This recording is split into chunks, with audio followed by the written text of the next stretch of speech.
La ilaha illallah, la ilaha illallah, la ilaha. Kitab Al-Quran, melihat Ka'bah. Ya. Al-Imam Ghazali, beliau punya ayah. Ayah beliau itu bukan orang alim. Ya. Ulun baca manaqibnya yaitu di kitab Ihya Ulumuddin di awal-awal. Beliau bukan orang alim. Abahnya Imam Al-Ghazali, tapi beliau orang soleh. Orang soleh yang mencintai orang alim. Jadi diceritakan di kitab Ihya itu biasanya abahnya Imam Ghazali membawa Imam Ghazali dan juga saudara beliau yang bernama Al-Imam Ahmad kemana? Ke majelis-majelis ilmu. Nanti kalau sudah selesai majelis itu biasanya beliau berdoa, ya Allah, jadi akan orang itu, ya kan, yaitu seperti anak ulun, ya Allah. Jadi akan anak ulun seperti orang itu, ya Allah.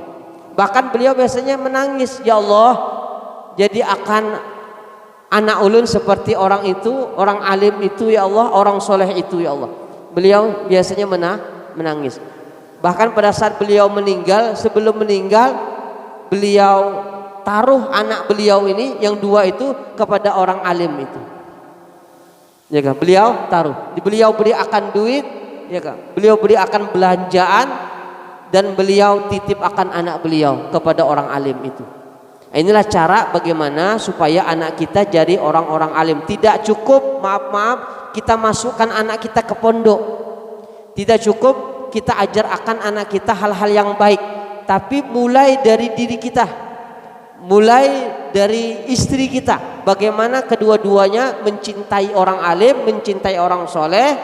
Maka dengan kita masukkan ke pondok, kita masukkan ke pelajaran-pelajaran agama, insya Allah itu semuanya mendukung untuk menjadi anak kita orang-orang baik. Nah, yang ketiga, orang yang dicintai oleh Allah Subhanahu wa taala, kakinya akan digunakan untuk sesuatu yang dicintai oleh Allah Subhanahu wa taala. Dia pergi ke masjid, dia pergi ke musholla, ya kan? Dia pergi ke rumah, ya kan? Bahkan ada orang-orang yang perginya cuma di tiga tempat ini. Pergi ke rumah, ke masjid, ke majelis. Lalu bagaimana dengan rizkinya? Rizkinya ditanggung oleh Allah Subhanahu wa taala. Jadi di Bangil itu dulu ulun mondok di sana. Ulun punya guru namanya Habib Ahmad bin Husin Asgaf. Ya, beliau waktu sore Jumat itu bikin majelis baca kitab hikam Ibn Athaillah As-Sakandari.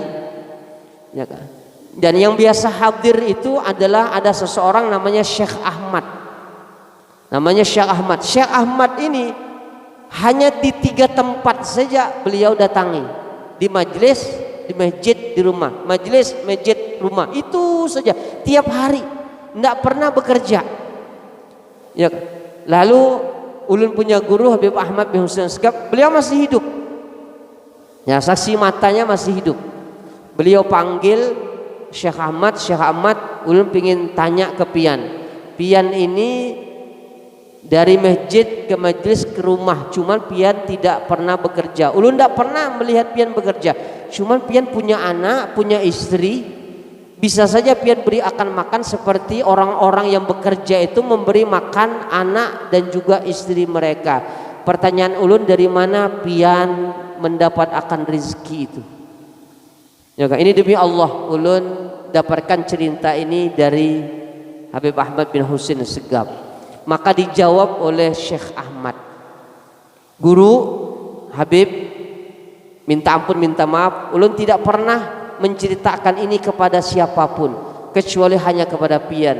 Ulun tolong maaf, ulun wasiat akan sebelum ulun meninggal dunia jangan pernah diceritakan. Kalau sudah ulun meninggal baru boleh diceritakan. Maka pada saat itu diceritakan oleh Syekh Ahmad, setiap ulun biasanya habis sholat, ulun buka sejadah itu, maka di dalam sejadah itu ada duit. Ya kan? Di dalam sejadah ada duit. Kira-kira Pian percaya enggak?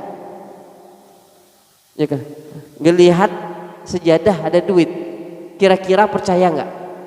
Kalau pian percaya dengan firman Allah, wa may yattaqillaha yaj'al lahu makhraja wa yarzuqhu min haitsu la yahtasib, pian percaya dengan ini.